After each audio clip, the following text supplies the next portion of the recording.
है। आज हम लोग बीपीएससी एईडीओ का टेस्ट नंबर 13 देखेंगे। ये टेस्ट एडिटोरिया के द्वारा करवाया जा रहा है। तो इसमें हम लोग पहले क्वेश्चन पे आते हैं। पहला क्वेश्चन आपको है कि ग्रहणों के संदर्भ में निम्नलिखित कथनों पर विचार कीजिए। चंद्र ग्रहण हमेशा अमावस्या के दिन होता है। ये गलत है, क्योंकि सूर्य ग्रहण जो होता है वो अमावस्या के दिन होता है और चंद्र ग्रहण हमेशा पूर्णिमा के दिन होता है। तो ये गलत हो गया आपको। सूर्य ग्रहण के समय चंद्रमा पृथ्वी और सूर्य के बीच में आ जाता है। तो सही बात है कि अगर ये पृथ्वी है और ये सूर्य है तो बीच में क्या आ जाएगा? चंद्रमा। तो इसका क्या होता है? छाया इसके ऊपर आ जाता है सूर्य का। तो ये पृथ्वी पे जो है ये पूर्णतः सूर्य का रोशनी नहीं पहुंच पाता। इसे ही हम लोग क्या कहते हैं? चंद्र ग्रहण का, सूर्य ग्रहण कहते हैं। तो चंद्रमा क्या हो जाएगा? पृथ्वी और सूर्य के बीच में आ जाएगा। अब देखिए, प्रत्येक पूर्णिमा को चंद्र ग्रहण नहीं होता है। सही बात है, क्योंकि चंद्रमा की कक्षा पृथ्वी की कक्षा के सापेक्ष 5 डिग्री झुकी हुई है। तो ये भी क्या है? आपको सही है। एक्चुअली में क्या है कि चंद्रमा की कक्षा पृथ्वी की कक्षा के सापेक्ष लगभग 5 डिग्री के कोण पर झुकी हुई है। इस झुकाव के कारण चंद्रमा अक्सर पृथ्वी की छाया के ऊपर या नीचे से निकल जाता है। तो ये आपका 3 सही हो गया और 2 सही हो गया। तो 2 और 3 क्या हो जाएगा? ये 2 और 3 ये सही हो जाएगा। क्वेश्चन नंबर 2 पे आते हैं हम लोग। बादलों के प्रकार के संदर्भ में निम्नलिखित कथनों पर विचार कीजिए। तो देखिए, पहला ही ऑप्शन क्या दिया हुआ है? पक्षाव मेघ आकाश में सबसे अधिक ऊंचाई पर बनते हैं और ये पूरी तरह हिमकणों के बने होते हैं। तो सही बात है। पक्षाव मेघ वायुमंडल में सबसे अधिक ऊंचाई लगभग ये आपको 8000 से 12000 मीटर पर बनते हैं। अत्यधिक ऊंचाई और कम ताप के कारण ये पूरी तरह से हिमकणों से निर्मित होते हैं और रेशम की तरह सफेद दिखते हैं। तो ये सही हो गया आपका। कपासी वर्षा मेघ मूसलाधार वर्षा और ओलावृष्टि के लिए उत्तरदायी होते हैं। ये भी क्या है? आपको सही है। तीसरे पे आइए। कह रहा है कि वर्षा स्तरीय मेघ सूर्य की किरणों के लिए पारभासी होते हैं और ये इंद्रधनुष बनाते हैं। देखिए, अपारदर्शी होते क्या होते हैं? अपारदर्शी होते हैं। वर्षा स्तरीय मेघ बहुत घने गहरे रंग के और अपारदर्शी होते हैं। ये इतने मोटे होते हैं कि सूर्य की किरणों को पूरी तरह से रोक देते हैं। इंद्रधनुष प्रायः कपासी मेघ के साथ वर्षा के बाद बनता है। तो कहने का मतलब ये आपका 3 नंबर क्या हो गया? गलत हो गया। 1, 2 आपका सही है। 1 नंबर ये सही हो गया। अब देखिए, धूमकेतु के संदर्भ में निम्नलिखित कथनों पर विचार कीजिए। धूमकेतु की पूंछ हमेशा सूर्य के विपरीत दिशा में होती है क्योंकि सौर पवनें इसे दूर धकेलती है। बिल्कुल सही है। धूमकेतु की पूंछ हमेशा सूर्य के विपरीत दिशा में होती है। इसका मुख्य कारण क्या है? सूर्य से निकलने वाली सौर पवनें और विकिरण का दबाव जो धूमकेतु के गैस और धूल के कणों को सूर्य से दूर धकेलती है। ये सही हो गया। धूमकेतु केवल सौर मंडल के आंतरिक भाग में ही निर्मित होते हैं। ये आपको गलत है। धूमकेतु जो है सौर मंडल के आंतरिक भाग में निर्मित नहीं होते हैं। इनका निर्माण सौर मंडल के सुदूर ठंडे क्षेत्र जैसे काइपर बेल्ट और ऊट क्लाउड में होता है। जब ये सूर्य के करीब आते हैं तब ये गर्म होकर चमकने लगते हैं। ठीक है, तो ये आपका क्या हो गया? गलत हो गया। काइपर बेल्ट अल्पकालीन धूमकेतु का मुख्य स्रोत है। तो यहां पे देखिए क्या है कि काइपर बेल्ट जो है नेपच्यून की कक्षा के बाहर स्थित है। अल्पकालीन धूमकेतु जिनका आवर्तकाल 200 वर्ष से कम होता है का मुख्य स्रोत है। जबकि एक तो काइपर बेल्ट हो गया, एक आपको क्या हो जाता है? ऊट बेल्ट, ऊट क्लाउड, ये दीर्घकालीन स्रोत हो गया। ये काइपर बेल्ट आपको अल्पकालीन हो गया और ऊट बेल्ट जो है आपको दीर्घकालीन धूमकेतु का स्रोत है। तो 2 तरह का आप यहाँ पे देख लीजिए।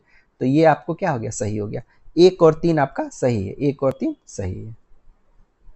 अब देखिए, जिब्राल्टर जल संधि, ये अटलांटिक महासागर और भूमध्य सागर को क्या करता है? अलग अलग करता है। ये आपको सही है। उसके बाद देखिए, मक्कासर जल संधि। तब मक्कासर संधि व मलक्का जल संधि इसी को कहा जाता है। तो ये क्या हो जाएगा आपको, ये जावा और सेशल्स सागर, ये भी क्या है आपको सही है। अंडमान सागर और दक्षिण चीन सागर के पास ये होता है। अलग किसको करता है, मलय प्रायद्वीप एशिया और सुमात्रा इंडोनेशिया को।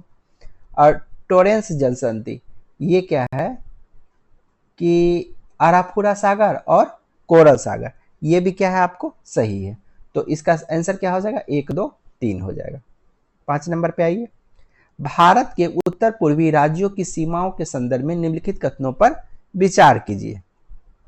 देखिए पहला ही कह रहा है कि मणिपुर राज्य की सीमा म्यांमार और बांग्लादेश दोनों से लगती है।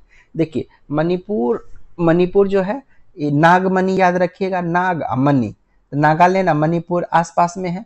और ये म्यांमार की सीमा से तो लगता है, लेकिन बांग्लादेश की सीमा से ये आपको नहीं लगती है। मणिपुर और बांग्लादेश के बीच में आपको मिजोरम और असम आ जाता है, तो ये क्या हो गया, गलत हो गया आपको। और यहाँ पे देखिए त्रिपुरा राज्य 3 तरफ से बांग्लादेश से घिरा हुआ है, बिल्कुल सही है। अरुणाचल प्रदेश की सीमा भूटान, चीन और म्यांमार तीनों देश के साथ साझा करता है, तो ये भी क्या हो गया आपको सही हो गया, सिर्फ पहला आपको गलत हुआ।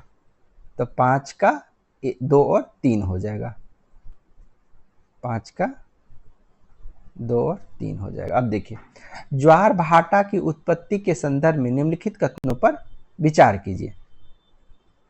तो क्या कह रहा है कि बृहद ज्वार केवल पूर्णिमा के दिन आता है, जब जब सूर्य, पृथ्वी और चंद्रमा एक सीधी रेखा में होते हैं। तो इसमें आप देखिएगा तो एक्चुअली में बृहद ज्वार केवल पूर्णिमा को ही नहीं बल्कि अमावस्या को भी आता है। इन दोनों स्थितियों में सूर्य, चंद्रमा और पृथ्वी एक सीधी रेखा में हो जाते हैं, जिससे संयुक्त गुरुत्वाकर्षण बल के कारण लहरें सबसे ऊंची उठती है। तो ये सिर्फ केवल दे दिया, पूर्णिमा नहीं, अमावस्या भी देना चाहिए था, गलत हो गया। लघु ज्वार के समय सूर्य और चंद्रमा एक दूसरे के समकोण पर होते हैं, ये आपको क्या हो जा रहा है, सही है, बिल्कुल सही है। अगर एक सीध में होते हैं तो जुट जाता है, और समकोण होते हैं तो दोनों का गुरुत्वाकर्षण बल एक दूसरे के विपरीत कार्य करने लगता है, ठीक है, जिससे ज्वार की ऊंचाई सामान्य से कम हो जाती है। और ये स्थिति कब आती है, शुक्ल पक्ष और कृष्ण पक्ष के सप्तमी या अष्टमी को ये बनती है। चंद्रमा का ज्वार उत्पादक बल सूर्य की तुलना में दोगुने से भी क्या होता है, अधिक होता है, तो ये क्या है, बिल्कुल सही है। अब देखिए चंद्रमा का दोगुने सूर्य के तुलना में दोगुने से अधिक होता है, क्यों कि चंद्रमा जो है वो पृथ्वी के काफी नजदीक है और सूर्य क्या है, दूरी है। और गुरुत्वाकर्षण बल जो है आपको इनवर्सली प्रोपोर्शनल टू आर का स्क्वायर होता है। तो ये जिसका ज्यादा होगा वो गुरुत्वाकर्षण बल का मान जो होगा, ठीक है, वो उसके ऊपर क्या होगा, कम कराएगा, क्योंकि ये बढ़ाइएगा तो ये क्या हो जाएगा, कम हो जाएगा। तो ये आपको सूर्य जो है इतनी अधिक दूरी पे है, तो ये गुरुत्वाकर्षण बल का मान क्या हो जाता है, कम हो जाता है। इस कारण चंद्रमा का ज्वार उत्पादक बल ज्यादा होता है। तो 1 और 2 इसका सही हो जाएगा। अब देखिए कोपेन के जलवायु वर्गीकरण के अनुसार AM प्रकार की जलवायु भारत के किस क्षेत्र में पाई जाती है। तो ए का मतलब क्या हो जाएगा आपको, उष्णकटिबंधीय, जहां तापमान वर्ष भर क्या रहता है, ऊंचा रहता है। एम का मतलब हो गया मानसूनी, तो उष्णकटिबंधीय और मानसूनी, तो केरल के आसपास का क्षेत्र हो जाएगा, ठीक है। तो क्या हो जाएगा, केरल का आसपास मालाबार तट, पश्चिमी घाट का पश्चिमी भाग हो जाएगा। अब देखिए निम्नलिखित युग्म पर विचार कीजिए। तो यहाँ पे क्या दिया हुआ है, जाग्रोस पर्वत। तो जाग्रोस पर्वत कहाँ पे है आपको, ईरान में है, बिल्कुल सही है। यह उत्तर पश्चिमी और दक्षिण पूर्व की ओर फैली हुई है और ईरान को इराक के मैदानी भागों से क्या करती है, अलग करती है। पोंटिंग पर्वत तुर्की में सही है, हिजाज पर्वत सऊदी अरब में सही है। तो सारा का सारा क्या हो गया आपको सही सुमेलित। देखिए हरमट्टन पवन के संदर्भ में निम्नलिखित कथनों पर विचार कीजिए। तो क्या विचार करना है, यह सहारा मरुस्थल से उत्तर पूर्व की दिशा में बहने वाली एक ठंडी और नम पवन है। ठंडी नहीं है, देखिए सहारा मरुस्थल से अगर कोई चलेगी तो गर्म होगी, और ये चलती कैसे है, देखिए इस डायरेक्शन में चलती है, इस डायरेक्शन में, मतलब उत्तर पूर्व से दक्षिण पश्चिम की तरफ ये चलती है, इस तरह से चलती है। तो ये आपको क्या हो गया, गलत हो गया। और ये क्या है, शुष्क, गर्म, शुष्क और धूल भरी हवा है। ये सहारा मरुस्थल से पश्चिमी अफ्रीका मतलब गिनी के तट की और उत्तर पूर्व से दक्षिण पश्चिमी की ओर बहती है। इसे अक्सर सहारा की धूल भरी पवन भी कहा जाता है। इसे गिनी के तट पर डॉक्टर पवन कहा जाता है, क्योंकि यह उमस भरी गर्मी से राहत दिलाती है।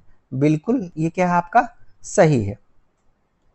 एक्चुअली में क्या होता है कि गिनी तट पर जहां अत्यधिक नमी और उमस के कारण बीमारियां जैसे मलेरिया या अन्य संक्रमण और घुटन भरी गर्मी बनी रहती है, हरमट्टन के आने से शुष्कता क्या हो जाती है, बढ़ जाती है और तापमान में गिरावट महसूस होती है। यह सुखद एहसास के कारण ही इसे डॉक्टर पवन कहा जाता है, क्योंकि यह स्वास्थ्य और आराम दोनों के लिए क्या अनुकूल मानी जाती है। तो पहला गलत हो गया, दूसरा आपको सही हो गया, केवल 2 सही है। लक्षद्वीप के बारे में देखिए, लक्षद्वीप के समूह के संदर्भ में निम्नलिखित कथनों पर विचार कीजिए। यह द्वीप समूह पूरी तरह प्रवाल मूल की बनी होती है। बिल्कुल सही है, इसे एटोल भी कहा जाता है। 9 डिग्री चैनल लक्षद्वीप और मालदीव को अलग करती है, ये गलत है। 9 डिग्री नहीं होता है, ये 8 डिग्री, लक्षद्वीप और मालदीव को अलग करने के लिए 8 डिग्री चैनल होता है। 9 डिग्री गलत है, ये गलत हो गया आपको। पिट्टी द्वीप जहां एक पक्षी अभयारण्य है, वहां कोई मानवीय निवास नहीं है, ये क्या है, आपको सही है। तो 1 और 3 आपका क्या हो गया, सही हो गया। 1 3 2 क्या हो गया, गलत हो गया। अब आते हैं हम लोग 11 नंबर पे। सूची 1 तथा सूची 2 के साथ सुमेलित कीजिए और नीचे दिए गए कूट का प्रयोग करके सही उत्तर का चयन कीजिए। अब देखिए क्या दिया हुआ है इसमें, डायलेथोमीटर। तो डायलिथोमीटर जो है पदार्थ की विमीय परिवर्तन मापन यंत्र है। तो पदार्थ की विमीय परिवर्तन मापन यंत्र 2 नंबर हो जाएगा। डायनेमोमीटर, डायनेमोमीटर तो ये क्या है, इंजन द्वारा उत्पन्न की गई शक्ति को मापने का यंत्र है। तो ये हो गया इंजन द्वारा उत्पन्न की गई शक्ति मापने का यंत्र है, तो 4 नंबर हो जाएगा। इलेक्ट्रोमीटर, तो इलेक्ट्रोमीटर का क्या काम होता है, ये विभवांतर मापने का यंत्र होता है, तो ये आपको यही हो गया 3 नंबर। इलेक्ट्रोस्कोप ये क्या हो जाएगा, 1 नंबर हो जाएगा। तो 2 4 3 1, 2 4 3 1 सी नंबर हो जाएगा। अब देखिए निम्नलिखित में से कौन सा ग्राफ गति के समीकरण v बराबर u प्लस at को दर्शाता है, जहां सभी राशियां शून्य नहीं है और प्रतीकों के अनेक सामान्य अर्थ है।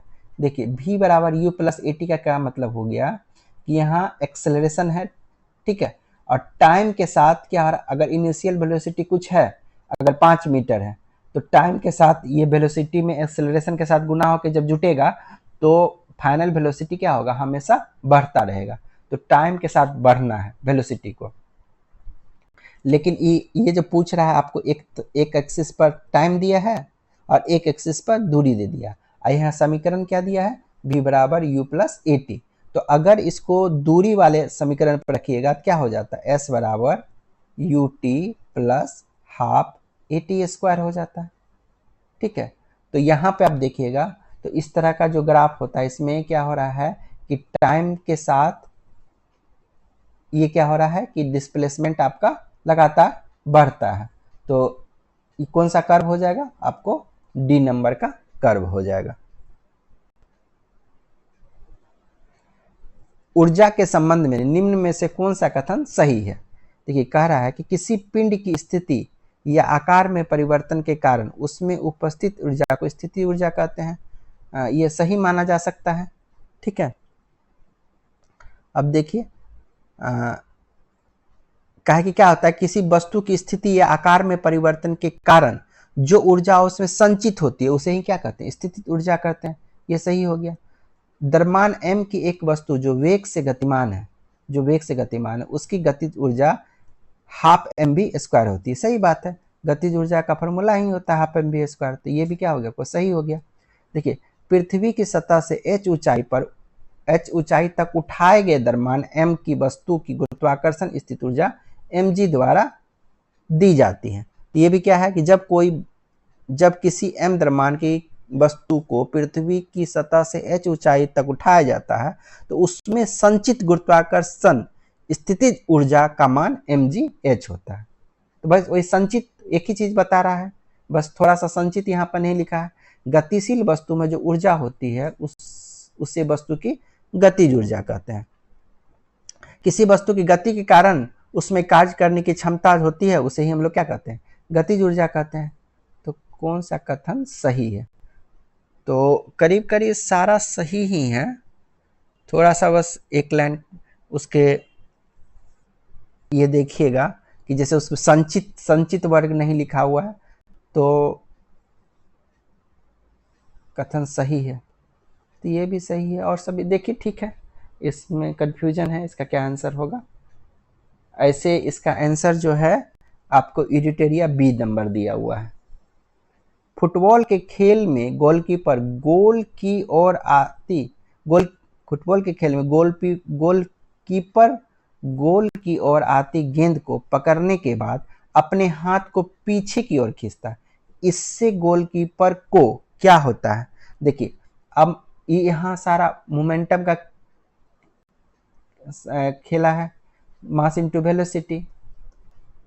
तो इसमें क्या होता है कि जो वेलोसिटी से आ रहा है, फुटबॉल है तो मास उसके पास है, जिस वेलोसिटी से आ रहा है वो जब आपको एनर्जी ट्रांसफर करेगा हाथ के पास तो उसमें अगर पीछे की तरफ खींचा जाता है तो वेलोसिटी को जीरो होने से पहले समय उसे ज़्यादा समय मिल जाता है।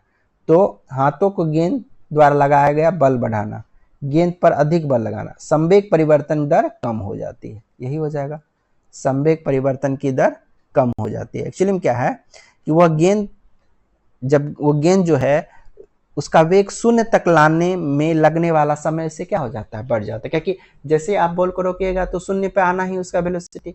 तो लेकिन अगर हाथ पीछे खींचा जा रहा है तो शून्य पर जो आता उसमें समय क्या हो गया, उसको ज्यादा लगा, तो संवेग परिवर्तन की दर कम हो जाती है। अब देखिए कह रहा है कि घरों में उपयोग होने वाले बल्बों में प्रयुक्त टंगस्टन फिलामेंट का गलनांक क्या होता है? तो क्या हो जाएगा इसका? 3422 डिग्री सेल्सियस, डी नंबर हो जाता है। निम्नलिखित में से कौन सा अवतल दर्पण के लिए वस्तु की स्थिति छवि की स्थिति और छवि के आकार का सही युग्म नहीं है? तो इसमें एक चीज याद रखिएगा, हमेशा एक चीज अगर आप याद रखिएगा तो इसमें क्या होता है कि जैसे कि यहाँ देखिए दर्पण है और ये आपको अवतल दर्पण है, ठीक है, अवतल दर्पण ही है। और यहाँ पे देखिए ये आपको पोल हो गया, यहाँ पे फोकस हो गया एफ, यहाँ पे क्या होगा, वक्रता त्रिज्या, सी से डिनोट किया। अब देखिए अब वस्तु कहाँ कहाँ रह सकता है? तो वस्तु या तो अनंत पे रह सकता है, सोचिए कि यहाँ अनंत हो गया, यहाँ पे वस्तु रह सकता है, या फिर वक्रता त्रिज्या के आगे रह सकता है, या फिर वक्रता त्रिज्या पे रह सकता है, या फिर फोकस पे रह सकता है, या फोकस के अंदर रह सकता है। इस तरह का केस हो सकता है ना, कहाँ कहाँ वस्तु रह सकता है ये हम लोग देख लिए। तो अब ये याद रखिए कि अगर वस्तु अनंत पे हो, कहाँ पे हो, अनंत पे हो, तो प्रतिबिंब कहाँ बन जाएगा आपको, फोकस पे बन जाएगा। ये फोकस है आपका तो फोकस पे बन जाएगा। लेकिन वस्तु का अगर अनंत पे रखिएगा तो प्रतिबिंब कहाँ बन जाएगा, अनंत पे बन जाएगा। वस्तु को अगर अनंत पे वस्तु है तो फोकस पे प्रतिबिंब बनेगा। अब वस्तु अगर फोकस पे रखा हुआ तो प्रतिबिंब अनंत पर बनेगा, एक ही चीज हो गया। अब देखिए अगर वस्तु को सी पे रखिएगा तो प्रतिबिंब भी कहाँ बनेगा, सी पे ही बनेगा, सेम बराबर लेकिन उल्टा बनेगा। अब देखिए यहाँ दो गो केस देख लिए, अनंत पर देख लिए, सी पे देख लिए। अब वस्तु, अब देखिए हम इधर ला रहे हैं ना वस्तु को, अनंत पर था, अनंत से लाके सी के पहले रख दिए। तो अब देखिए अनंत पर जब था तो प्रतिबिंब कहाँ बन रहा था, फोकस पे। तो अनंत से ला रहे हैं तो प्रतिबिंब को क्या कीजिएगा, फोकस से दूर लेके जाइए। तो यहाँ पे अगर वस्तु रहेगा तो प्रतिबिंब कहाँ बन जाएगा, सी और एफ के बीच में। और अगर मान लीजिए कि सी और एफ के रखिएगा और इधर लेके आए ना, जैसे सी पे लाए तो सी पे ही बन गया, और इधर लेके आए तो ये प्रतिबिंब और दूर जाके यहाँ पे बन जाएगा। बस उल्टा इधर से आप जाइएगा, प्रतिबिंब इधर की तरफ भागेगा, बस इतना ही ध्यान रखना। अब देखिए अनंत पे हो तो कहाँ पे बनता है, सी पे। ये क्या बोल रहा है, ये बोल रहा है आपको कि अनंत पर सी पर अत्यधिक छोटा।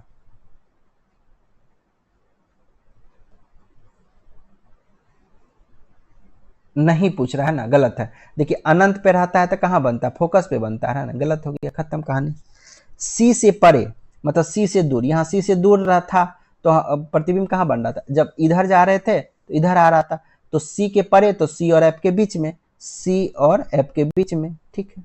अब देखिए सी और एफ के बीच में जैसे ही रखे तो वस्तु को इधर लाए तो ये क्या भागेगा, तो सी के परे बन जाएगा, सी के परे आवर्धित, सही है। एफ पर, जैसे एफ पर रखिएगा तो कहाँ बनेगा, अनंत पर बनेगा, बिल्कुल सही है। तो सिर्फ गलती क्या हो गया, एक नंबर गलत हो गया। दाहिने अंगूठे के नियम में अंगूठे को किस दिशा की ओर निर्देशित, देखिए आप क्या कीजिए, मुट्ठी बांधिए लेकिन अंगूठा को खोल के रखिएगा। जैसे मुट्ठी बांधिएगा तो चुंबकीय क्षेत्र आपका जो चारों उंगली जो एक साथ सट के जो मुट्ठी की तरफ आ रहा है तो वो क्या हो रहा है, चुंबकीय क्षेत्र को, और ये बल जो है, ये अंगूठा जो आप खोल दिए, अंगूठा खोल दिए, या फिर वेल्डन का जो आप करते हैं ना, ऐसे मुट्ठी बंद करके अंगूठा ऊपर रखते हैं, तो अंगूठा किसको दिखा, धारा को बताता है। और ये जो हाथ ऐसे मोड़ते हैं, चारों उंगली जो ऐसे मुड़ता है मुट्ठी बांधने के लिए, तो उससे हम लोग चुंबकीय क्षेत्र कहते हैं। तो क्या हो जाएगा आपको, 17 का विद्युत धारा हो जाएगा, बी नंबर हो जाएगा। 18 पे आ जाइए। 18 में कह रहा है कि वर्ण लेखन, तो वर्ण लेखन क्या होता है, पौधे की अर्क से रंग द्रव्य का पृथक्करण 4 नंबर हो जाएगा। उसके बाद अपकेंद्रन क्या, दूध से क्रीम निकालना, दूध से क्रीम का पृथक करना 3 नंबर। आसवन, एसीटोन और पानी और उसके मिश्रण को पृथक करना 1 नंबर। पृथककारी की, ये हो जाएगा 2 नंबर।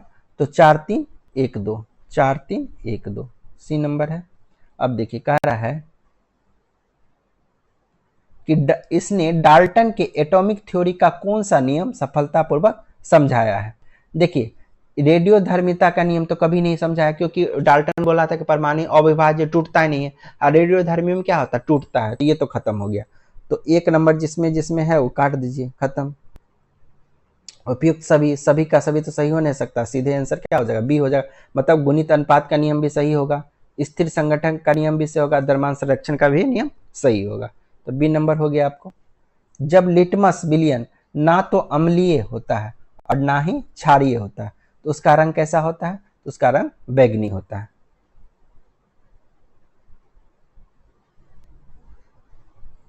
जबकि वह धातु का ऑक्साइड जो गर्म करने पर विघटित हो जाती है, वह कौन सा है, धातु का ऑक्साइड जो गर्म करने पर क्या हो जा रही है, विघटित हो जा रही है, तो ये कौन सा हो जाता है, गर्म करने पर विघटित, तो HgO हो जाता है। एक्चुअली क्या है कि HgO जो है, जिसको मर्क्यूरिक ऑक्साइड कहते हैं, ये लाल या नारंगी रंग का ठोस होता है। जब इसे गर्म किया जाता है तो ये आसानी से टूटकर तरल मरकरी और ऑक्सीजन गैस बनाता है। तो इस कैसा रिएक्शन होगा, जैसे HgO है और इसको क्या कीजिएगा, जैसे ही गर्म कीजिएगा Hg बना देगा और प्लस ऑक्सीजन गैस बना देगा।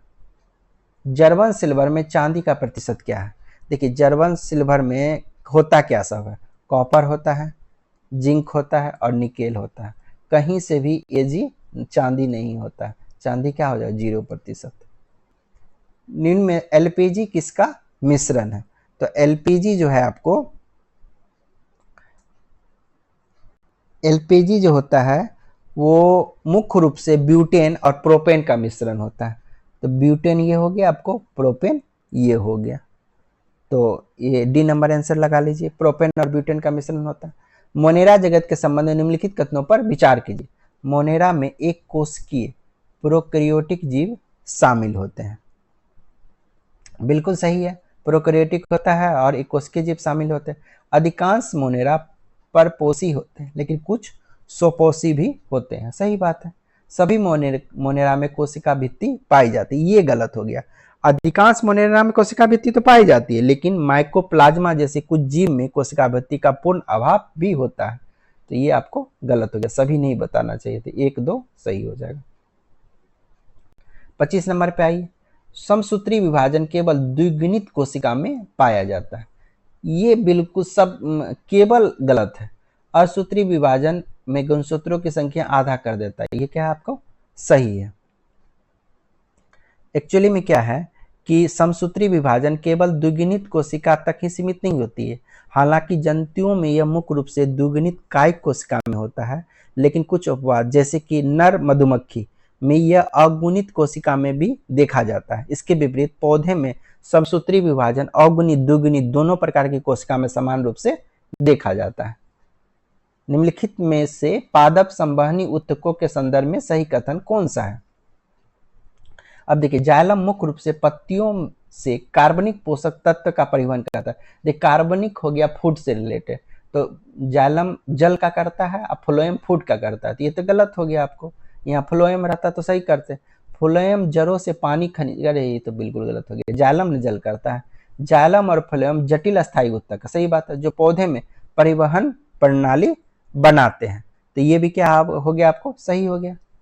जाइलम कोशिका जीवित होती है, नहीं, फ्लोएम कोशिका जीवित होती है और जाइलम कोशिका मृत होती है, तो ये आपको क्या हो गया गलत हो गया, डी नंबर गलत हो गया, सिर्फ सी आपका सही है।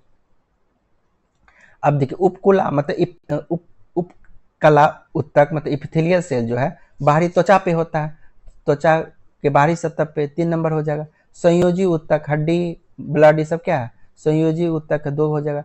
पेशीय ऊतक, पेशी मतलब मसल्स, शरीर का मांसल भाग, 1 हो जाएगा। 3-2-1, 3-2-1 हो जाएगा। मानव शरीर में लिम्फ के संबंध में निम्नलिखित में से कौन सा कथन सही है? देखिए क्या है कि लिम्फ केवल श्वेत रक्त कोशिकाओं से बना होता है, तो ये पूर्णतः सही नहीं है। आप देखिएगा कि लिम्फ जो है कौन सा कथन सही पूछा जा रहा है, तो केवल कहना कि लिम्फ जो है सिर्फ श्वेत कोशिका से बना होता है, ये गलत है। लिम्फ केवल श्वेत रक्त कोशिका से नहीं बना होता है, बल्कि इसमें प्लाज्मा, प्रोटीन और वसा भी होता है। क्या होता है? प्लाज्मा भी होता है, प्रोटीन भी होता है और वसा भी होता है, तो ये गलत हो गया आपका। लिम्फ एक स्वच्छ तरल पदार्थ है जिसमें कोई कोशिका नहीं होती। अब देखिए, अभी तो बोल रहे हैं WBC कोशिका होती है, अब इसमें बोल रहा है कोई कोशिका ही नहीं होती है, ये तो बिल्कुल ही गलत हो गया। लिम्फ में कोशिका जैसे विशेष रूप से लिम्फोसाइट मौजूद होते हैं जो शरीर की प्रतिरक्षा प्रणाली के लिए महत्वपूर्ण होती है। लिम्फ ऊतकों में वसा, प्रोटीन और अन्य पदार्थ का परिवहन करता है, बिल्कुल सही है, सी नंबर। लिम्फ फेफड़ा से शरीर की कोशिकाओं में ऑक्सीजन पहुंचाता है, ये आपको गलत है। क्यों गलत है?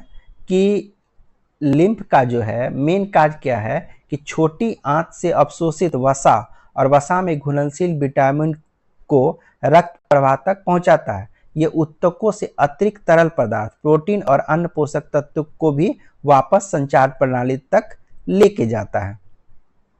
फेफड़ा से शरीर की कोशिकाओं तक ऑक्सीजन पहुंचाने का कार्य आरबीसी द्वारा किया जाता है, ना कि लिम्फ के द्वारा किया जाता है, तो ये क्या हो गया? गलत हो गया, सिर्फ आपको सी नंबर सही हो गया। मानव में यदि एक लक्षण केवल Y गुणसूत्र से संबंधित जीन द्वारा नियंत्रित होता है, तो यह लक्षण किसमें होगा?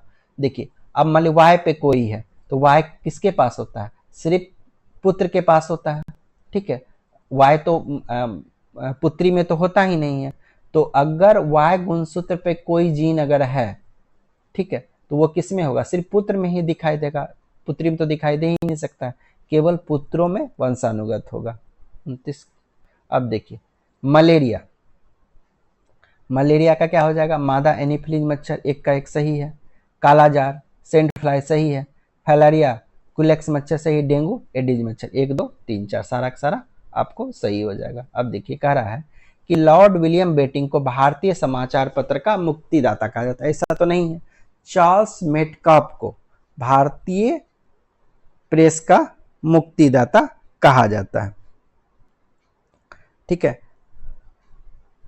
उसके बाद देखिए चार्ल्स मेटकाप ने 1835 के प्रेस अधिनियम के माध्यम से समाचार पत्र पर लगे प्रतिबंध को हटा दिया था। ये क्या है आपको सही है, तो एक गलत हो गया और आर आपका सही हो गया, एक गलत और आर सही।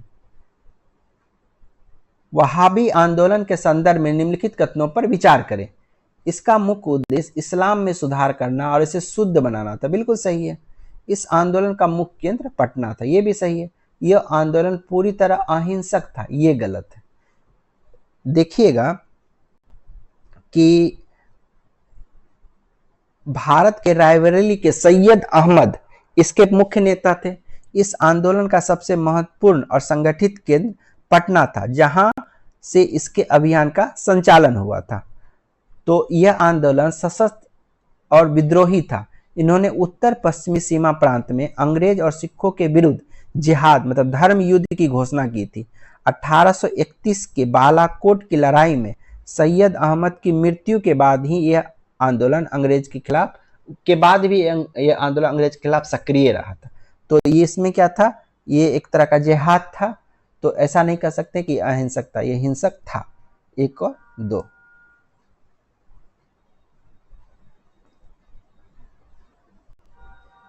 अब देखिए, अब आपको क्या है, बारेंद्र कुमार घोष।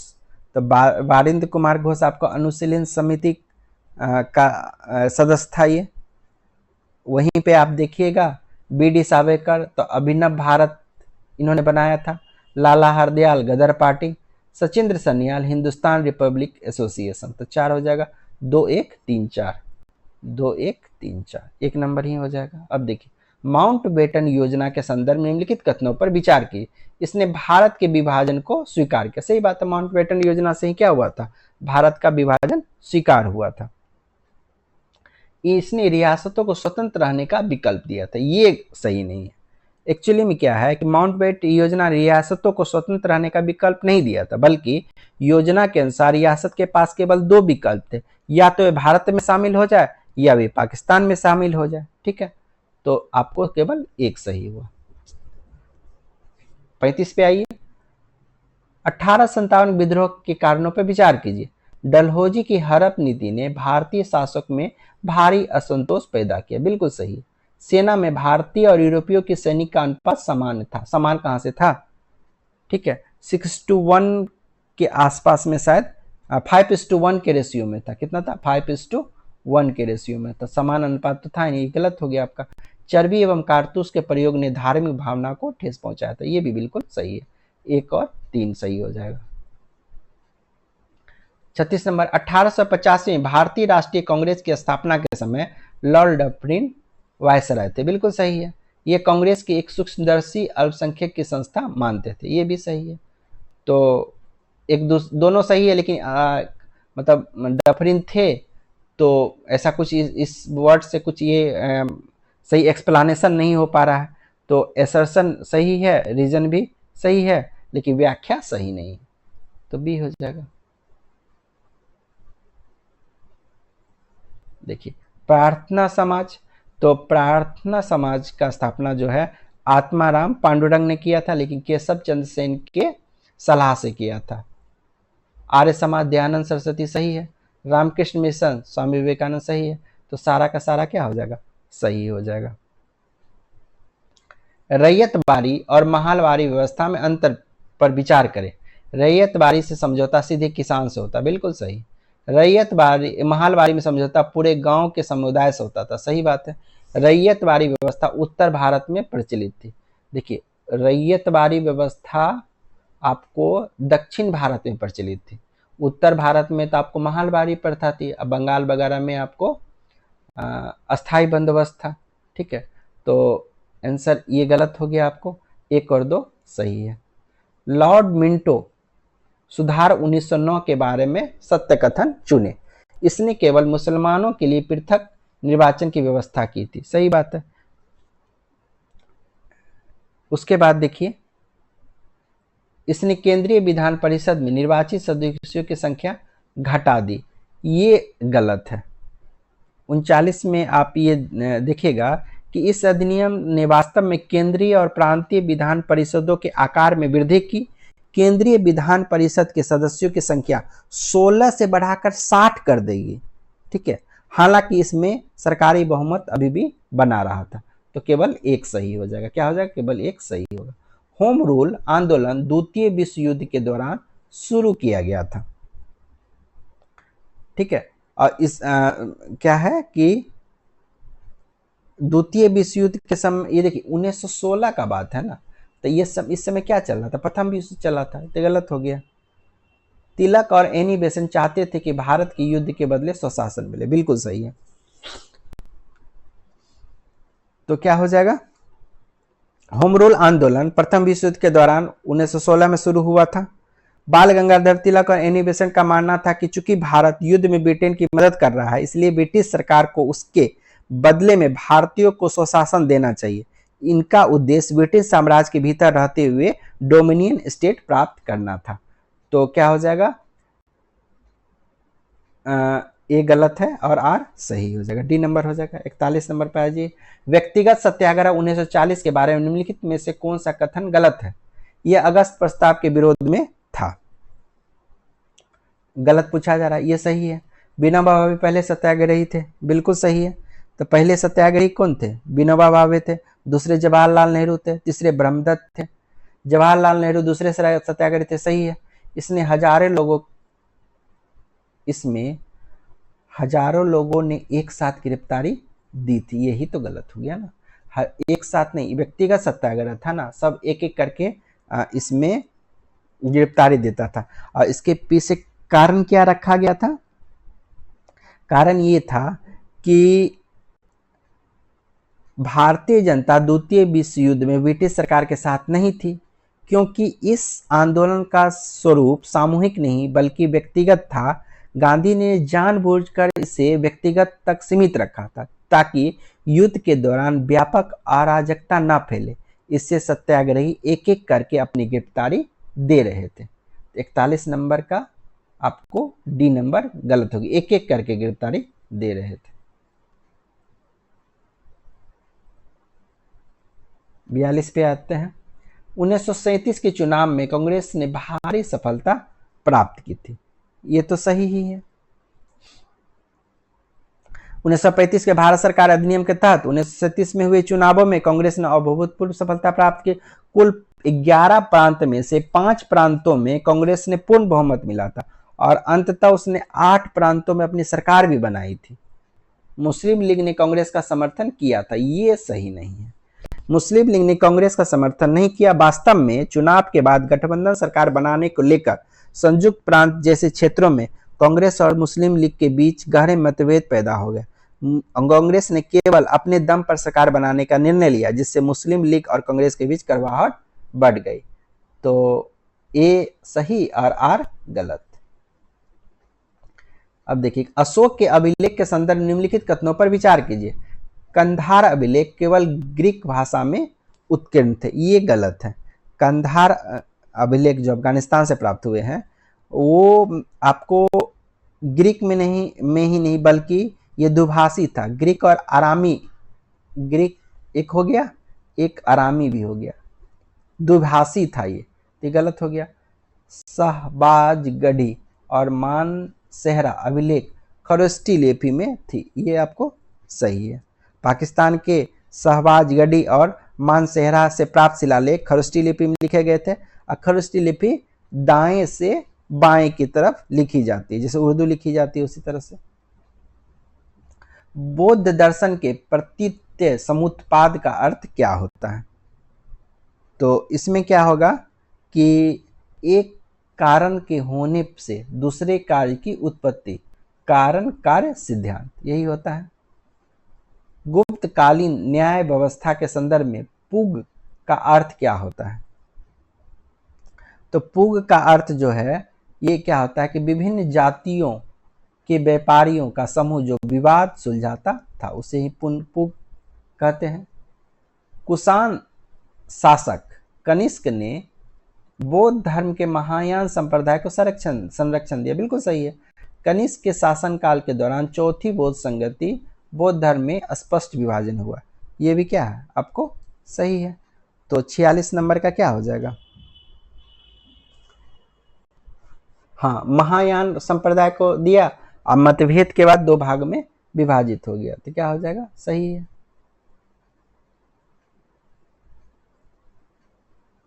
दिल्ली सल्तनत में मुशर्रिफ मुशर्रिफ ए मुमालिक का कार्य क्या था?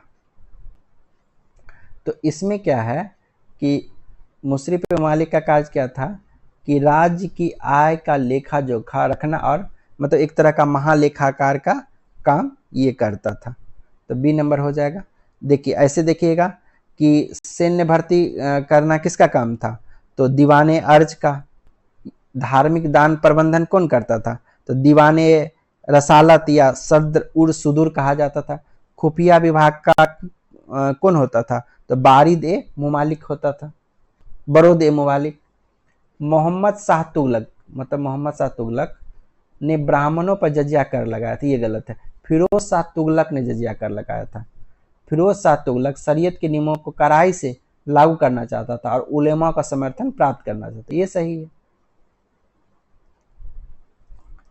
डी हो जाएगा। मध्यकालीन इतिहास के दास्तान दस्तार बंदान किसे कहा जाता है? सूफी संतों को, उच्च सरकारी अधिकारी को, उलेमा को। दस्तार जो पगड़ी जो पहनता है ना, उसी को दस्तार बंधन। दस्तार का अर्थ होता है पगड़ी, अब बंदान का अर्थ था बांधने वाला। तो उलेमा वगैरह जो है वही पगड़ी क्या करता था? बांधता था। विजयनगर के किस शासक ने तुंगभद्रा नदी पर विशाल बांध बनवाया और सिंचाई के लिए नहरें निकलवाई? तो क्या हो जाता है? देवराय प्रथम ने ये काम करवाया था। निम्नलिखित में से किस अधिनियम के तहत पहली बार किसी भारतीय को वायसराय और गवर्नर की कार्यकारी परिषद में शामिल किया? तो क्या हो जाता है? ये सत्येंद्र नाथ टैगोर को सबसे पहले शामिल किया गया था। भारत परिषद अधिनियम 1909। तो भारत परिषद अधिनियम 1909 ने भारतीय संवैधानिक इतिहास में पहली बार एक क्रांतिकारी प्रावधान किया कि वायसराय और गवर्नरों की कार्यकारी परिषद में किसी भारतीय को शामिल किया गया। इस अधिनियम के तहत सत्येंद्र प्रसाद सिन्हा वायसराय की कार्य परिषद में शामिल होने वाले पहले भारतीय बने जिन्हें विधि सदस्य के रूप में नामित किया गया। संविधान सभा एक दलीय देश का एक दलीय निकाय है। संविधान सभा एक दलीय देश, मतलब ऐसा देश जिसमें एक ही दल है, का दलीय निकाय है। सभा ही कांग्रेस है, मतलब संविधान सभा ही क्या है? कांग्रेस है, और कांग्रेस ही भारत है। यह कथन किसने कहा? कहने का मतलब जो भी है कांग्रेस ही है। यह कथन किसने कहा था? ग्रैनविल ऑस्टिन ने कहा था। संसद के दोनों सदनों की संयुक्त बैठक का प्रावधान किस देश के संविधान से लिया गया? किससे लिया गया? ऑस्ट्रेलिया के संविधान से लिया गया संयुक्त अधिवेशन का प्रावधान। ठीक है, अब देखिए अगला 54 नंबर पर।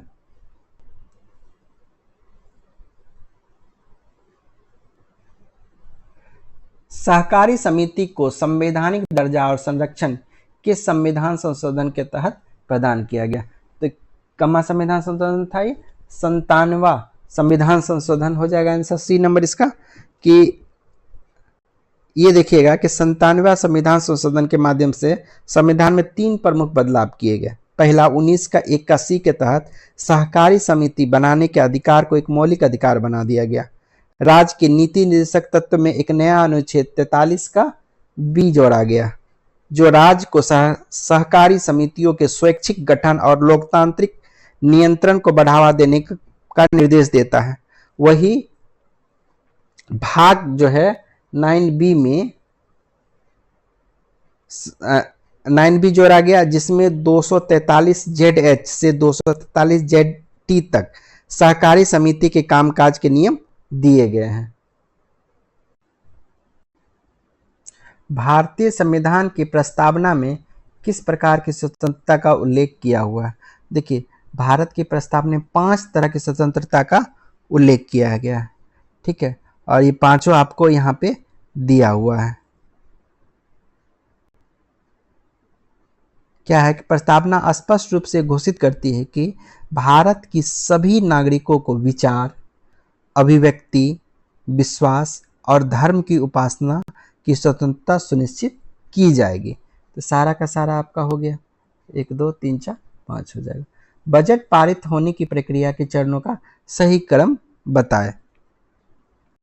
तो एक्चुअली में देखिएगा कि बजट जो है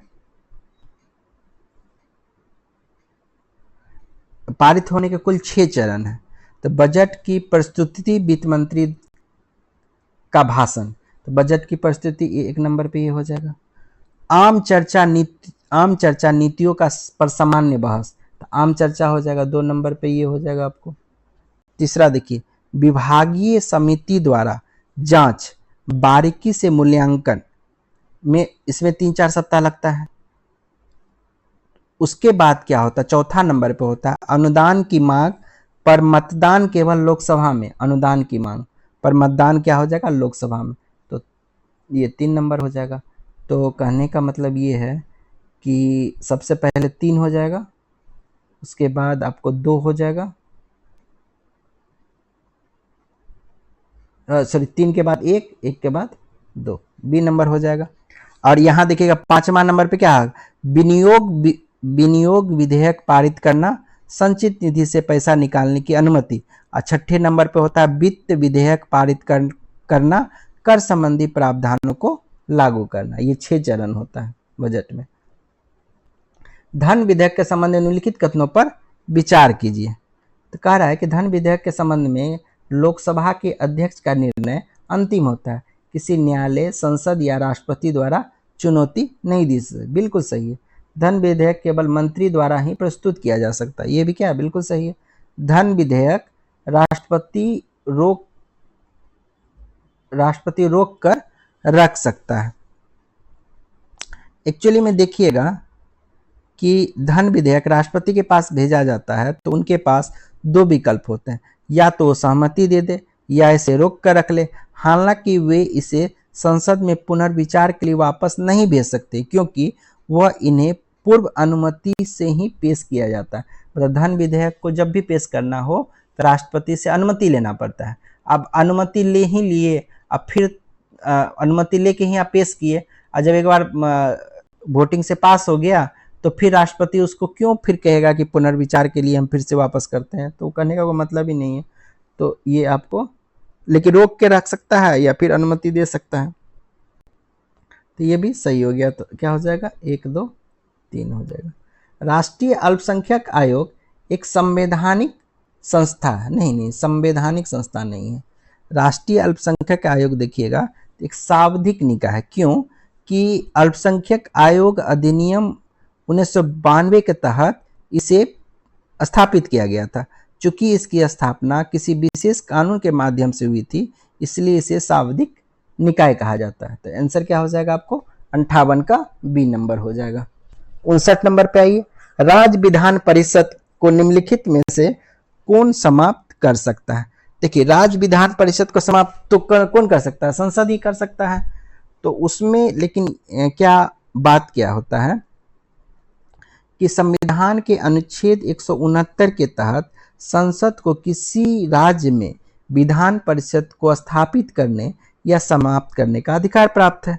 इसके लिए संबंधित राज्य की विधानसभा को कुल सदस्यता के बहुमत और उपस्थित एवं मतदान करने वाले सदस्यों के 2/3 बहुमत से एक संकल्प पारित करना होता है। विधानसभा से प्रस्ताव मिलने के बाद संसद इसे साधारण बहुमत से पारित कर विधान परिषद को समाप्त या गठित कर सकता है। 169 के तहत, 169 के तहत ये मिल गया किसको, संसद को अधिकार मिला। नगर पालिका के संदर्भ में निम्नलिखित में से कौन सा कथन सही है। यह विभिन्न राज्यों के लिए भिन्न भिन्न नामों से जाने जाते हैं। बिल्कुल सही है। विभिन्न राज्यों में नगर पालिका को उनकी जनसंख्या और स्थानीय कानून के आधार पर अलग अलग नामों से जाना जा सकता है, जैसे नगर निगम, नगर पालिका परिषद, नगर पंचायत, ये सब होता है। इन पर राज्य सरकारों का नियंत्रण होता है।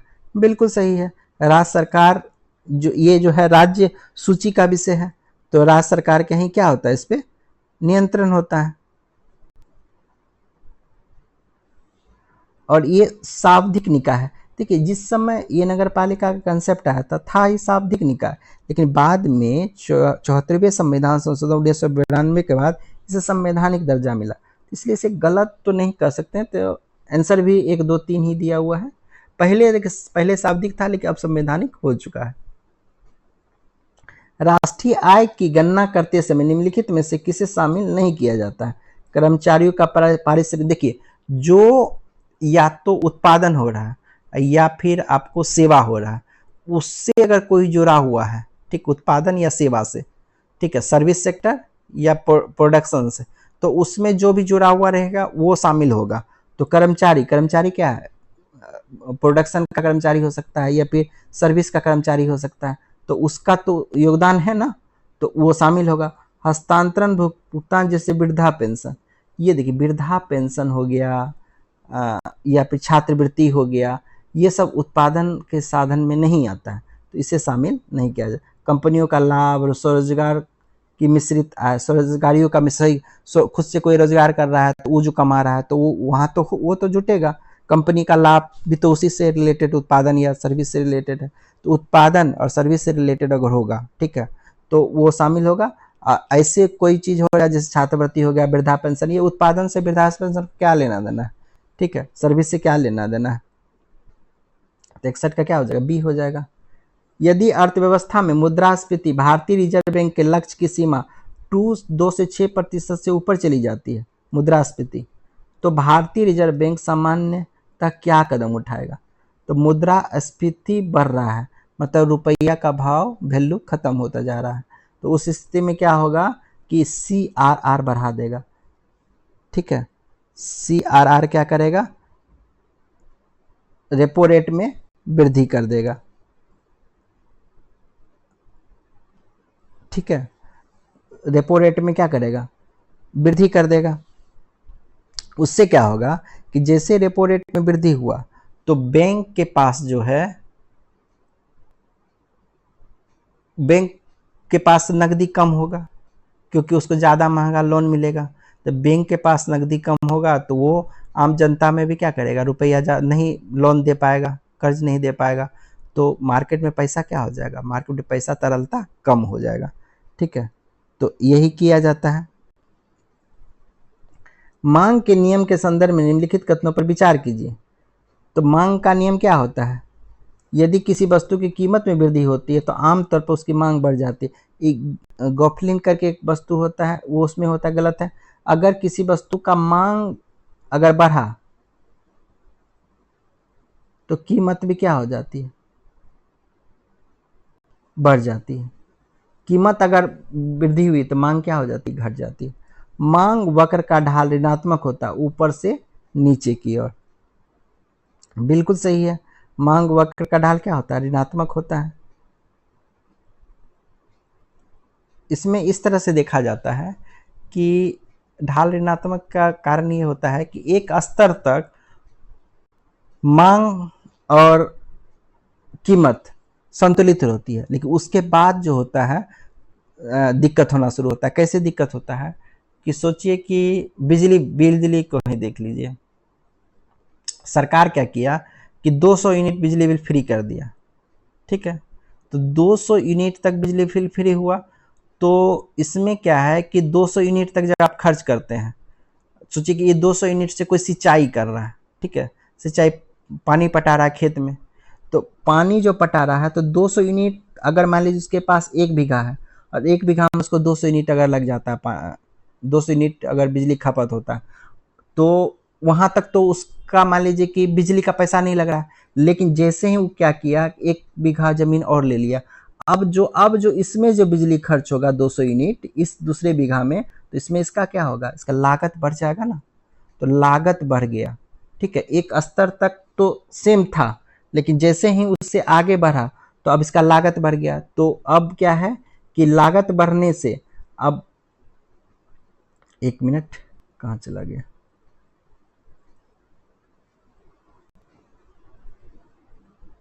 तो वहां क्या हो गया? कीमत में वृद्धि हो जाएगा उसका।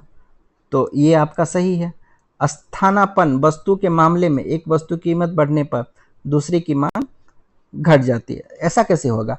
जैसे आप सोचिए, एक दो तरह से सोच सकते हैं कि अगर सोयाबीन है और अंडा है, ठीक है, नहीं कॉफ़ी और चाय है, तो अगर कॉफ़ी का दाम अभी बढ़ा हुआ है तो लोग ज़्यादा क्या पीते हैं? चाय पीते हैं। अब सोचिए कैसा क्या होगा कि अगर चाय का ही दाम बढ़ जाए, चाय का दाम बढ़ गया, कॉफ़ी का दाम घट गया, तो कॉफ़ी लोग पिएगा, तो ये क्या करा? स्थापन वस्तुओं के मामले में एक वस्तु की कीमत बढ़ने दूसरी की मांग घटती नहीं। एक जो वस्तु की कीमत बढ़ेगी तो दूसरा वस्तु, जैसे चाय और कॉफी में अगर चाय का दाम बढ़ गया तो लोग कॉफी पीने लगेगा। अभी अभी देखिए कॉफी का दाम क्या है? ज्यादा है, तो लोग क्या करता है? चाय पीता है। तो ये भी क्या हो गया? आपको गलत हो गया। तो आंसर आपको क्या हो जाएगा? सिर्फ 2 नंबर आंसर हो जाएगा,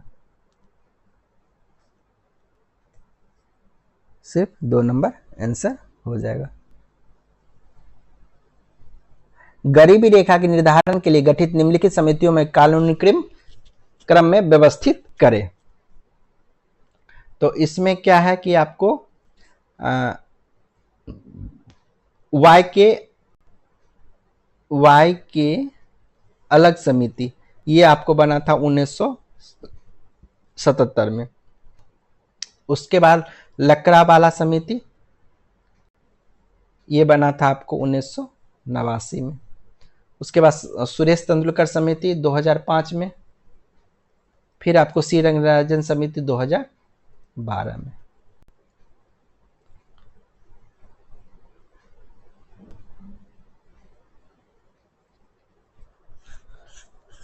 एशियाई बुनियादी ढांचा निवेश बैंक, ये कहाँ है आपको? बीजिंग में। बीजिंग 2 नंबर। न्यू डेवलपमेंट बैंक संघाई, एशियाई विकास बैंक मनीला, आसियान जकार्ता 3 नंबर। तो 2 4 1 3, 1 नंबर हो जाएगा। आपूर्ति वक्र के ऊपर की ओर झुके होने का मुख्य कारण क्या है? तो आपूर्ति वक्र के ऊपर की ओर झुके होने का मुख्य कारण क्या है? बढ़ती सीमांत लागत। क्या हो जाता है? बढ़ती सीमांत लागत।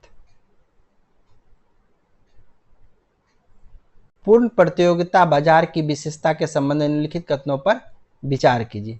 यदि बाजार के फर्म कीमत निर्धारक होते हैं। नहीं, देखिए अगर खुली प्रतियोगिता है, ठीक है, तो जो उपभोक्ता है उसके कारण कीमत निर्धारक, कोई फर्म, एक फर्म तो है नहीं, बहुत सारा फर्म है, जिसको अगर मान लीजिए बहुत बार क्या होता है कि किसी सामान पे 10 रुपया प्रॉफिट लेना है किसी एक फर्म को, दूसरा फर्म सोचेगा कि नहीं हम 1 ही रुपया प्रॉफिट लेंगे लेकिन हम 100 सामान बेच देंगे। तो 100 सामान बेचेंगे, 1 रुपया प्रॉफिट से कितना प्रॉफिट हो गया? 100 रुपया प्रॉफिट हो गया। इसको कितना हो गया? एक ही सामान बेचा 10 रुपये प्रॉफिट हुआ। तो इसका मतलब अलग फर्म अलग तरह से सोच सकता है। तो कीमत का निर्धारण एक फर्म नहीं करेगा, ये गलत हो गया। क्रेता और विक्रेता को बाजार की स्थितियों का पूर्ण ज्ञान होता है, बिल्कुल सही है। क्रेता को भी पता होता है कि कहाँ सस्ता मिलेगा, वहां जाके खरीदेगा। विक्रेता को भी पता होता है कि ग्राहक क्या सोच रहा है, क्या उसका स्ट्रेटजी है, ये सही है। बाजार में प्रवेश और निकास पूर्ण स्वतंत्र होती है, बिल्कुल सही है। क्या हो जाएगा? 2 और 3 हो जाएगा, 2 और 3 हो जाएगा। निम्नलिखित में महारत्नों का दर्जा प्राप्त करने के लिए कौन सा शर्त आवश्यक है? तो इसमें क्या हो जाता है कि देखिए पिछले 3 वर्ष के दौरान औसत वार्षिक शुद्ध लाभ 5,000 करोड़ से अधिक होना चाहिए। सही है ये। कंपनी का शेयर बाजार सूचीबद्ध होना अनिवार्य नहीं, सूचीबद्ध होना अनिवार्य है। ये क्या हो गया? गलत हो गया। औसत वार्षिक टर्नओवर 10,000 करोड़ होना चाहिए। तो इसमें क्या है कि टर्नओवर के बारे में ऐसे बताता है कि पिछले 3 वर्षों के दौरान औसत वार्षिक टर्नओवर 25,000 करोड़ से अधिक होना चाहिए। 10,000 करोड़ से दिया, गलत हो गया। ये भी केवल निजी क्षेत्र की कंपनी को दिया जाता है, ये भी क्या है? आपको गलत है। यह दर्जा केवल केंद्रीय सार्वजनिक क्षेत्र की कंपनी को दिया जाता है, निजी क्षेत्र की कंपनी को नहीं दिया जाता केवल। ये सही हो गया आपको। पाल वंश के किस शासक ने विक्रमशिला विश्वविद्यालय की स्थापना की? तो सब जानता है, धर्मपाल ने। बिहार के किस जिले में पूरा पाषाण काल के साक्ष्य के रूप में पेशरा नामक स्थल प्राप्त हुआ है। तो ये किससे प्राप्त हुआ? मुंगेर से। मुंगेर हो जाएगा आंसर। 71 पे आ जाइए। पाल काल के दौरान बिहार की कला और शिक्षा का प्रमुख केंद्र कौन सा है? तो उस समय क्या था आपको?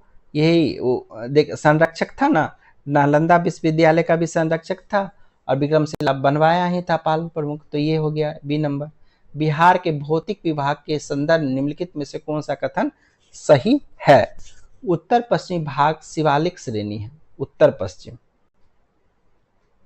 उत्तर पश्चिम भाग में शिवालिक श्रेणी, ठीक है। ये आपको देखिएगा कि ये चंपारण के आसपास जो है, पश्चिमी चंपारण जिला शिवालिक श्रेणी की पहाड़ियों में स्थित है। तो ये क्या हो गया? सही हो गया आपको। दक्षिण का पठारी भाग छोटा नागपुर पठार का हिस्सा नहीं, गलत है, हिस्सा है उसका। गंगा का मैदान का ढाल दक्षिण से उत्तर की ओर होती है, दक्षिण से उत्तर की ओर होती है। गंगा मैदान का ढाल जो है दक्षिण से उत्तर के, एक्चुअली में देखिएगा कि गंगा, बिहार में गंगा मैदान समान ढाल उत्तर से दक्षिण, मतलब उत्तर बिहार के लिए और दक्षिण से उत्तर दक्षिण बिहार के लिए होता है। लेकिन मुख्य रूप से नदियों का प्रभाव पश्चिम से पूरब की ओर होता है। तो ये एग्जैक्ट सही नहीं है। उत्तरी मैदान में बाढ़ की समस्या नहीं है, बिल्कुल समस्या है। तो आंसर क्या हो जाएगा? सिर्फ एक हो जाएगा। न्यूनतम जनसंख्या कहाँ पे है? न्यूनतम जनसंख्या आपको शेखपुरा में है। न्यूनतम लिंगानुपात कहाँ पे है? तो न्यूनतम लिंगानुपात आपको कहाँ पे है? मुंगेर में है। न्यूनतम साक्षरता दर पूर्णिया में है। न्यूनतम जनघनत्व कैमूर में है।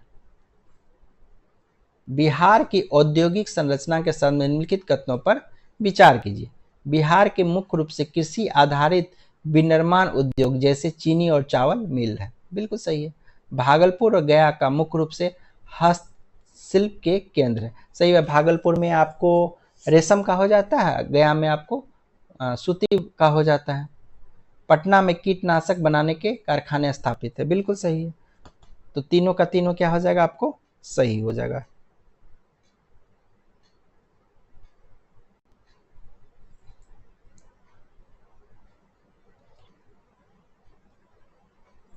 हस्तशिल्प,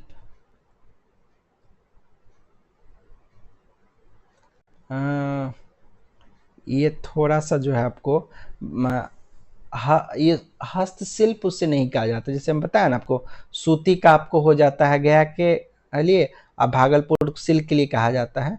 तो इसे हस्तशिल्प नहीं कहा जाता है, गलत बता दिए हम। तो ये दो गलत हो गया आपका, 1 और 3 सही है, 1 और 3 सही है। बिहार के संदर्भ निम्नलिखित में से कौन सा सुमेलित नहीं है? Bihar Vidhan Sabha seat 243, Lok Sabha seat 40, Rajya Sabha seat 16, Vidhan परिषद में शायद 75 सीट है, सिर्फ कितना है? 75 सीट है। 75 हो जाएगा यहाँ पे। तो ये क्या हो गया? आपको गलत हो गया, आंसर डी हो गया। बिहार की टिकुली कला का मुख्य आधार क्या है? तो लकड़ी के तख्तों पर सोने की पत्तियों की बूंदी बनाना। तो ये सही हो जाता है 76 का। 77 पे आइए। फणीश्वर नाथ रेणु का जन्म बिहार के किस जिले में हुआ था? तो ये अररिया जिले में हुआ था।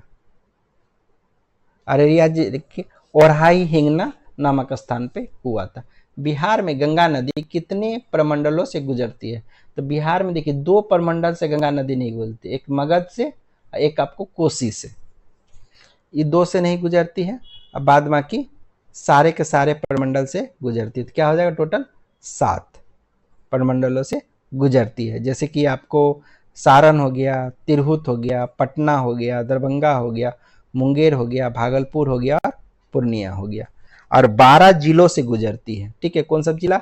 बक्सर, भोजपुर, सारण, पटना, वैशाली, समस्तीपुर, बेगूसराय, लखीसराय, मुंगेर, खगड़िया, भागलपुर और कटिहार से होकर गुजरती है। अब कुल लंबाई कितना है? 445 किलोमीटर है।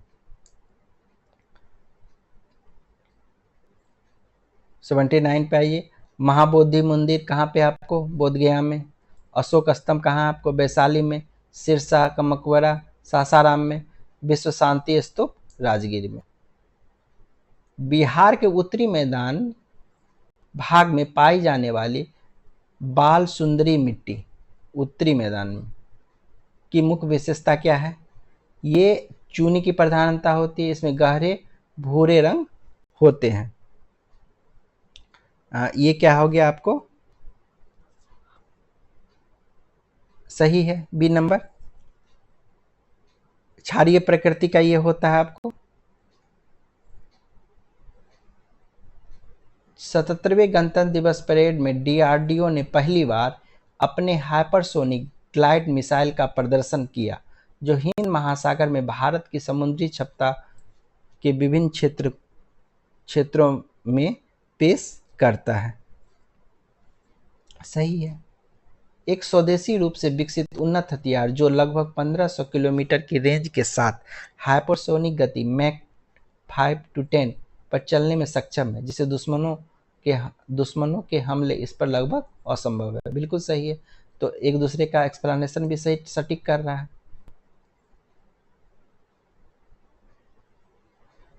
फरवरी 2026 में नीति आयोग ने जारी स्टेट प्रोग्रेस रिपोर्ट 2026 के अनुसार सौर ऊर्जा क्षमता में कौन सा राज्य शीर्ष पे है? तो आंध्र प्रदेश, तेलंगाना, गुजरात, इनमें से कोई। तो क्या हो जाएगा? इनमें से कोई नहीं, क्योंकि कौन सा है आपको? राजस्थान है। दूसरे नंबर पे गुजरात है।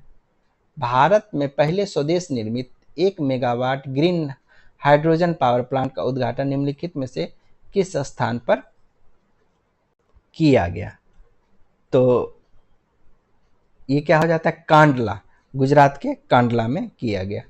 केंद्रीय बजट 2026-27 के प्रावधानों के अनुसार जेंडर बजट आवंटन में कितनी प्रतिशत वृद्धि की गई है? तो कितनी प्रतिशत वृद्धि की गई है? 11.55% वृद्धि की गई है। प्रधानमंत्री द्वारा इंडिया एआई इम्पैक्ट समिट 2026 में प्रस्तुत मानव विजन का संबंध निम्नलिखित में से किससे है? तो एक्चुअली में देखिएगा, सबसे पहले आप मानव के विषय में अगर देखिएगा तो इसका क्या नाम होता है? Moral and ethical systems, accountable governance, national sovereignty, accessible and inclusive AI और वैलिड एंड लेजिटिमेट सिस्टम, इसका फुल फॉर्म होता है। तो इसमें क्या है कि आपको कृत्रिम बुद्धिमत्ता एआई के लिए मानव केंद्रित नैतिक ढांचा, यही क्या हो जाता है? सही हो जाता है। केवल एक सही है। आप यहाँ देखिएगा तो इसमें इसका विजन क्या है कि भारत एआई की केवल तकनीक नहीं बल्कि मानवीय आकांक्षाओं के विस्तार के रूप में देखता है। इसका उद्देश्य एआई को डेटा और एल्गोरिदम के दायरे से बाहर निकालकर नैतिकता से जोड़ना है, इसलिए नैतिक ढांचा का बात कर रहा है। सुरक्षा मामलों में कैबिनेट समिति ने भारतीय नौसेना के लिए फ्रांस से 63,000 करोड़ से अधिक मूल्य के कितने राफेल मरीन लड़ाकू विमान खरीदने की मंजूरी दी गई है? क्या हो जाएगा? 26। मनरेगा की जगह लाई गई VBG रामजी योजना को बजट 2026-27 में कितना रुपया आवंटित किया गया? तो 95,692.31 करोड़। वाइब्रेंट विलेज प्रोग्राम 2 के संदर्भ इन कथनों पर विचार कीजिए। तो क्या होता है कि 20 फरवरी 2006 को असम के कछार जिले के नाथनगर गांव में लॉन्च किया गया। ये बिल्कुल सही है। इसका मुख्य उद्देश्य पूर्वोत्तर राज्यों के सीमावर्ती गांव में पर्यटन को बढ़ावा देना है। ये नहीं, ये गलत हो गया आपको। इसका मुख्य उद्देश्य क्या? सीमावर्ती गांवों का पूर्ण एवं सतत विकास सुनिश्चित करना है। तो केवल एक हो जाएगा। भारतीय सर्वेक्षण विभाग के आंकड़ों के अनुसार भारत की समुद्री तट की लंबाई आधिकारिक तौर पर डैश तक अद्यतन की गई है, जो 1970 के दशक में 75,016.60 किलोमीटर के पहले के आंकड़े से अधिक है। तो ये कितना हो जा रहा है?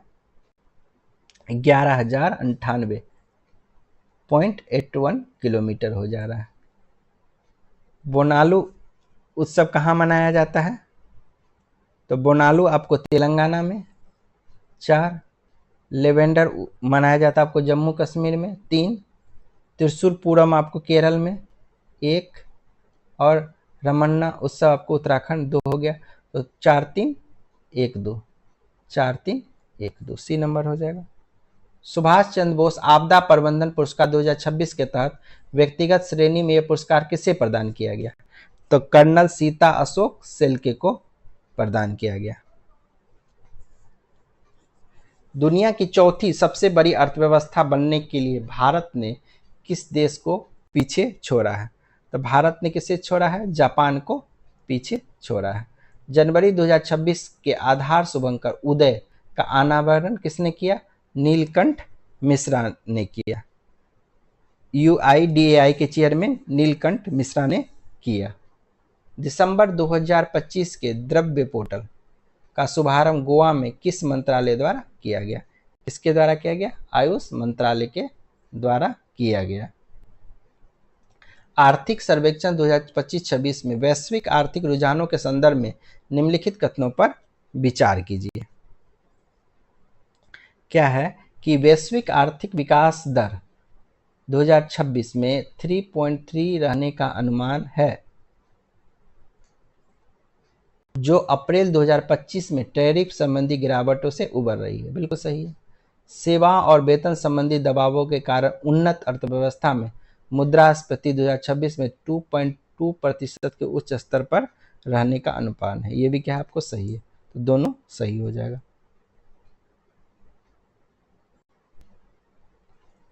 12 सितंबर 2025 को CP राधाकृष्णन ने भारत के डैश उपराष्ट्रपति के रूप में कार्यभार संभाला। तो कब में राष्ट्रपति हो गए?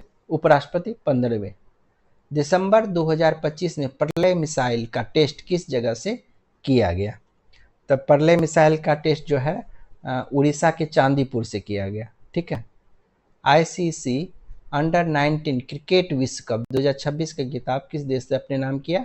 तो भारत ने अपने नाम किया। ओल चिकी लिपि के संदर्भ निम्न कथनों पर विचार कीजिए। यह संथाली भाषा की आधिकारिक लिपि है, सही बात है, जो संविधान की 8वीं अनुसूची में शामिल है। बिल्कुल सही है। 16 फरवरी 2026 को इसके शताब्दी समारोह के अवसर पर एक स्मारक सिक्का जारी किया गया द्रौपदी मुर्मू के द्वारा। ये क्या है? राष्ट्रपति द्रौपदी मुर्मू के। दोनों सही हो गए, 1-2 दोनों सही है।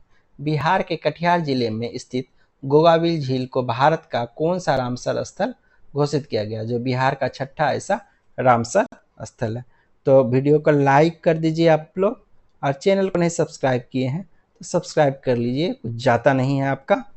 और इसका आंसर जो क्या हो जाएगा आपको?